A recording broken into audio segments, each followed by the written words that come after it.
Kia ora te whānau. Kia ora, kia ora, kia ora te whānau. No mai, haere mai, whiki mai, take mai rā. Welcome to the first episode of the Unstoppable and Sovereign podcast in the wilds of Mount Tamborine. Yes, on the beautiful hinterlands of the Gold Coast. We're grateful we finally made it, aren't we? We are. It's been a few months in the making.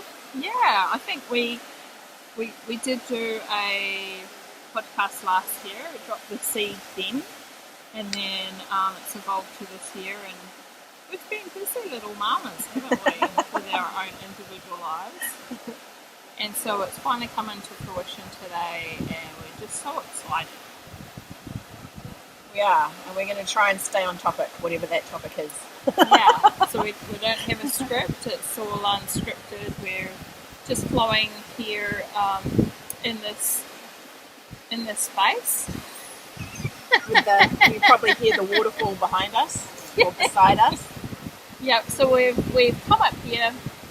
We thought we'll bring you all to Mother Nature. We wanted to come out and connect here as well and assist and help each other and talk about our current lives and situations, but also bring you the real raw us and bring you topics that you would love to hear about.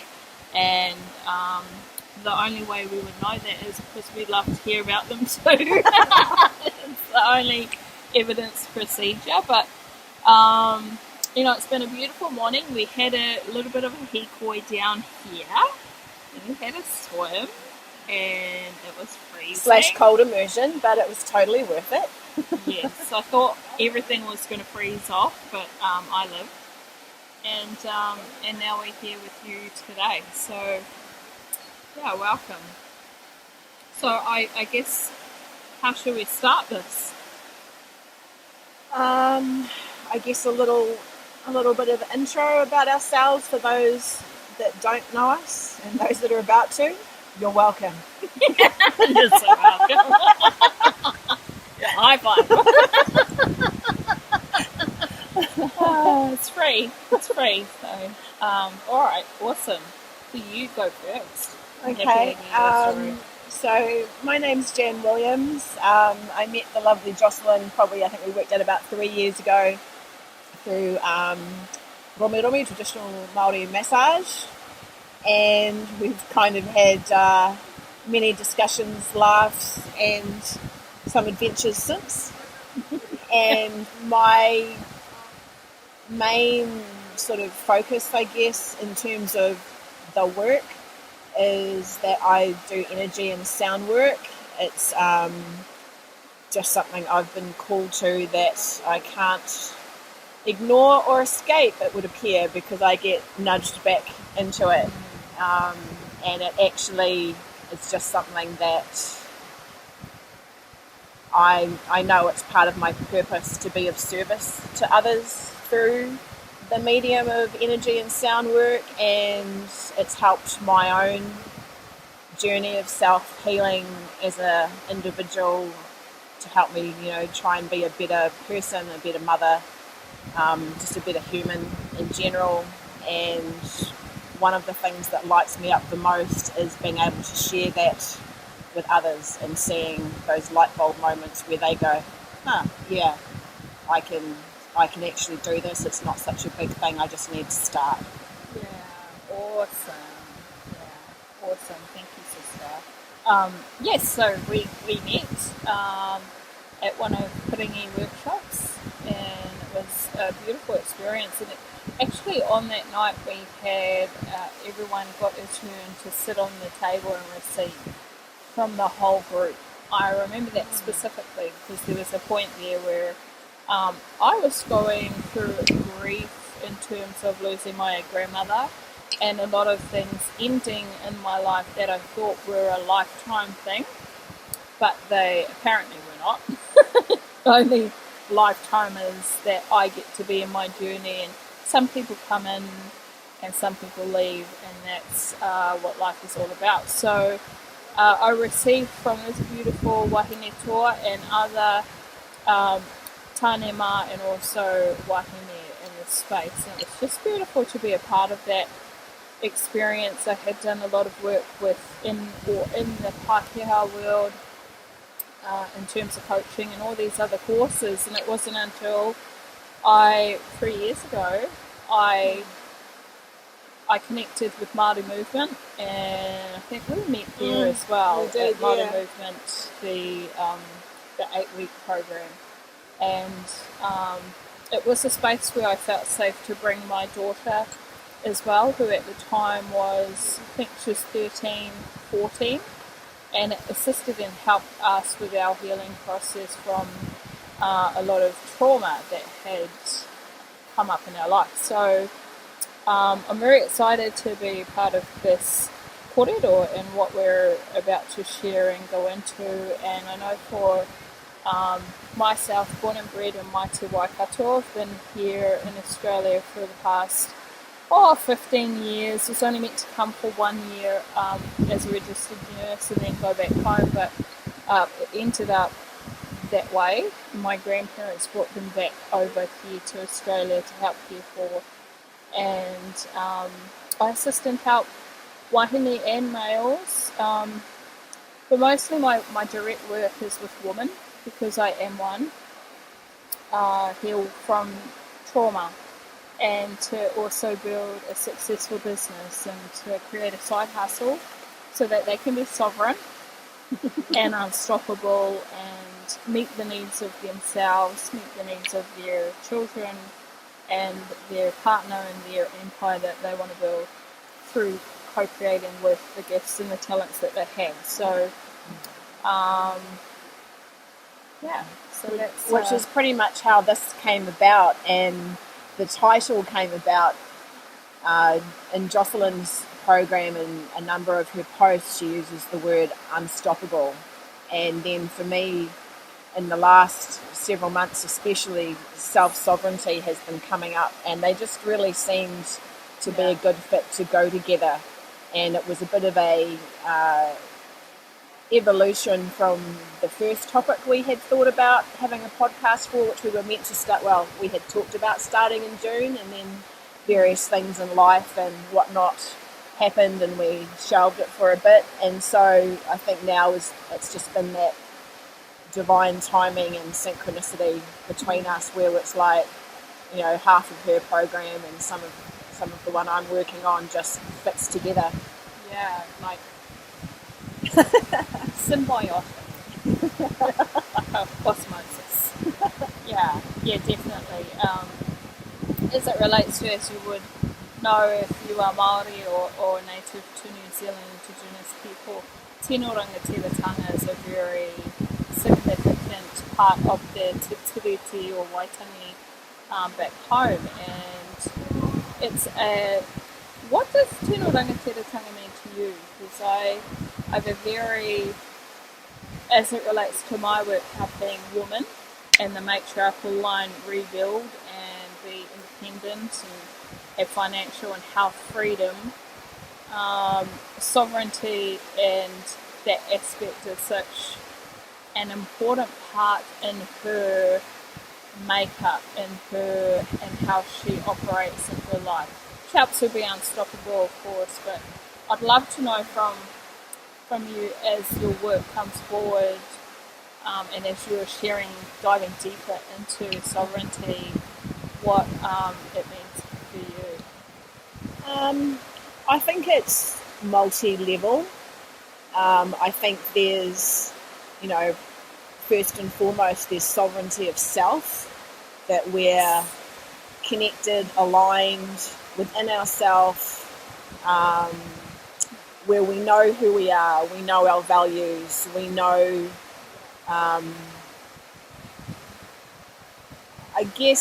most of us will then know our purpose once we are in that centered, balanced place. And even if we don't know our purpose, it will show itself to us because of that, that state we're operating from.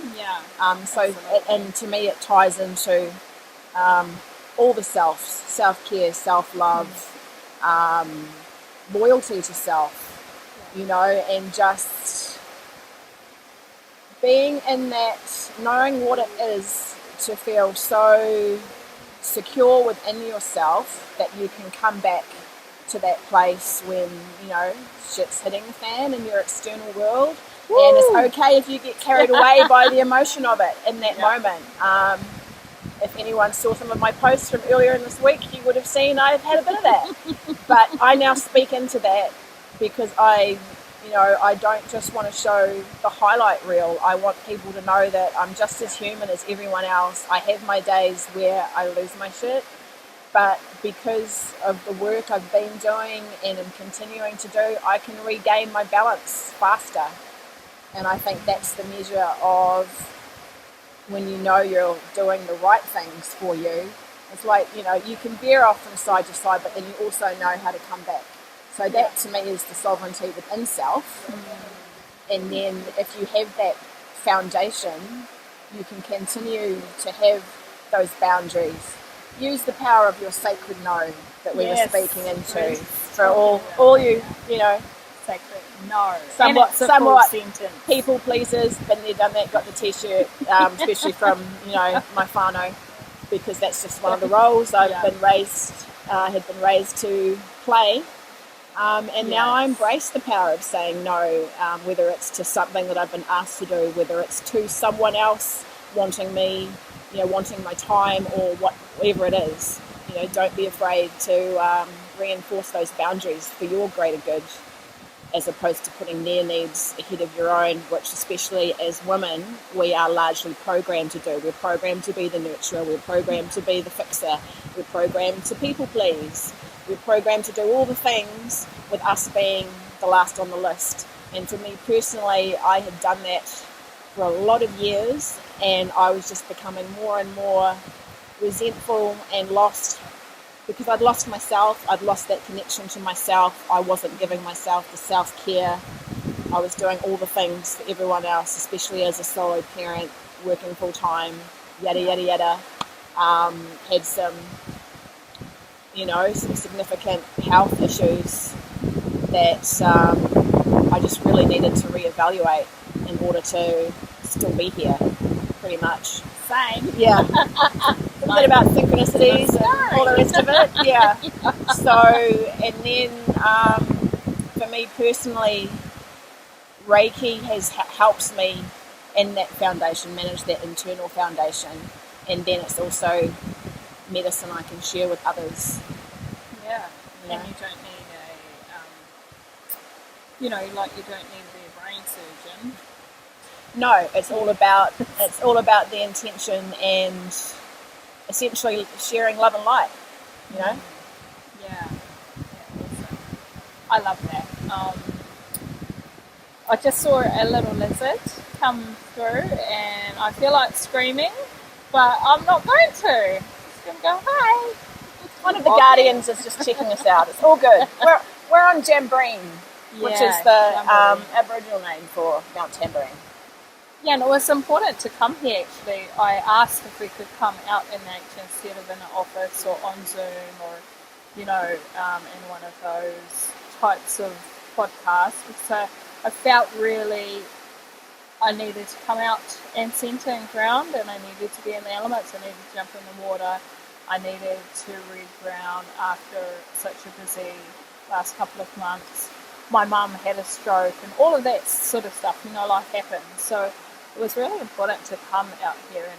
And this place, I think 7 years ago, we moved from Sydney to live on Northern Tamborine. And it was actually a place that, as the people would use the word activated, don't know what other word to use, but I was very activated. My gifts came forward in this space, and I don't know if it's something about the water, it's something about the mountains, something about the trees. I literally had a rainforest outside my house, and I had kookaburras and magpies. He would bring his wife and his daughter into the house and would feed them, and it was just like coming from Sydney, where it was just lots of brick and mortar and really busy, and I'm a trauma nurse for 15 years, so working in that environment, and the traumas there are quite significant, that you would question human nature and the way in which humans treat other humans. But then coming out here, it was like a breath of fresh air. It was something I needed. It reminded me of New Zealand, Aotearoa, where we're both from. And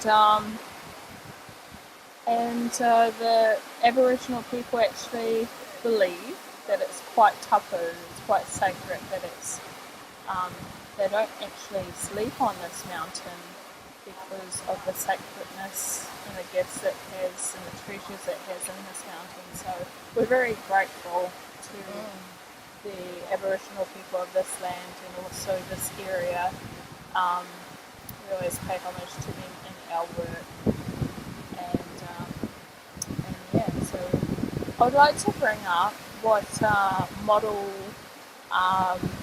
we both align to would be Te Whare Tapawha, model by Mason Jury. So our basis of any mahi that we're collaborating with in terms of this podcast will come under those 4 wards. Is that something that, Yeah. which are no. Te Whare Tapawha model. You get this. I actually haven't. Taha Wairua, Oh, right. Yeah. Okay. which is in English, it's like spirituality, the spirit. And then I'm going to hazard a guess that we have a physical body, tinana, in there. Taha Tinana, yeah. Woo! I love your work, Mason. I really do. It's just been several years since I've read it. If you ever get to see this, big fan, huge. Yeah, Taha Hinengaro, which is the thoughts and the mind, the mental plane, and then Taha Whanau, which is family. It's not only your like blood family, although that's an important component, but it can be your chosen adopted family. and chosen family that you bring into your experience and your hikoi and your journey. So, based on those principles, we're all seen as a whare or a house, and each of those walls need to be in place for the house to be whole, for it to be able to stand up, To be have stable. a strong foundation. Woo, there's that word again. There you go. And so if any of those are out of alignment, then it's a priority and it needs to be to return to that and deal with that. So anything that we're going to be sharing will be based on our lives, any of those sorts of topics, relationships, what about that? Yeah, go into that? absolutely. Yeah. Sovereignty within a relationship, still maintaining who you are and, not getting lost in the other person or, falling into the trap of putting their needs first, the same as within self. Yeah, and also in terms of my mahi, being able to remain unstoppable. And that comes from my experiences in relationships where I probably lost my sovereignty and I forgot who I was because I allowed other people in their connection, the relationship, to tell me who I was, which wasn't true, which was a distortion, but however I lost my voice. And so being unstoppable, being sovereign, things like having a bank account, and a bank account that is just yours, that has a buffer of at least 5 to 10k all the time, so that if ever you need to look after yourself for a couple of months until you get back on your feet, not saying that will happen, but knowing that is part of why when there's a misalignment in a relationship, lack of choice or lack of the belief that they could leave, or just staying because of the kids, or all of those situations when really it's a disharmony and a dishonour to yourself to stay in a relationship. We'll go into more depth about that, how to be unstoppable in your money, in your finances, in your business, in your physical, mental, emotional, and in your spiritual. Just really the full realm of honouring yourself, really, isn't it? Yeah. And how that can play out, and yeah, the commonalities. Yeah, absolutely. So we've got some visitors. You may have heard them welcome, already. like to welcome you to our guests. But hey, we just love it here, And we just wanted our first episode to be quite raw and real, and we both knew that we wanted to be here on the mountain and that we wouldn't have control over who was in the background or on the mountain with us. We would want to. Yeah. Like, just want to put up a sign, we're closed for the day, mountain's closed. Like, did you not get the memo? But it's actually really beautiful being able to stand here with my sister and also with this wonderful, in this wonderful space. Yeah. Finally. Yeah. Awesome. So, in closing, we're going to close. Yeah. Jen would like to sing a song. Take it away, Jen. I'm not going to put you through that at this point in time. Stay tuned, though. You never know. No, okay, right. I will. I'm just joking. I'll save you from that too. But thank you for joining. That's the intro. So we're going to be here every week. For how long? We kind of said over the next 3 months or so, we're just going to kind of wing it in terms of duration of that, and see how it all plays out. Yeah. And yeah, because we can generally talk about something for hours. So again, you're welcome. Put it in the comments. Thank you. I needed this today. All right. Well, take care, everybody. Ka kite, take care of yourselves and your families. Love to everyone, and we'll see you next time. Until next time. Take care.